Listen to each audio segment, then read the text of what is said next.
Kabajamtoota kiyyaa, hordoftoota kiyyaa, uummata jaalatamaa. Guyyaan aladaa yookiin dilbataa guyyaa eebba kitaabaa Sheek Muhammad Rashaad Abdullaati. Guyyaa kana jechuun guyyaa boruu jechuudha.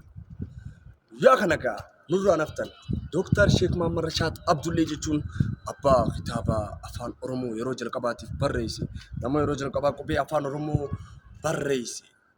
Nama qubee afaan Oromootiif boca kanneen lafa kaa'e Dooktar Sheek Muhammad Rashaad Abdullee jechuun duuba eebba nama kanarraa hin hafina. Dooktar Sheek Muhammad Rashaad Abdullee waloo fi walalee isaa Oromoo jalqabaa, abbaa artistoota Oromoo jalqabaa, alima amantii Islaamaa, joornaalistii Oromoo jalqabaa, barreessaa kitaaba afaan Oromoo jalqabaa.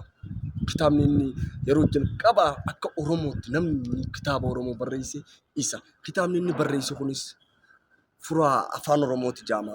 Bara 1965tti barraa'e jechuudha kitaabni kuni. Duuba kabajamaa kiyya Dooktar Sheek Muhammad Rashaad Abdullee irraa guyyaa boruu hin hafinaan isin jaa hedduun isin jaaladha hordoftoota kiyya jaalatamaa ulfaadha.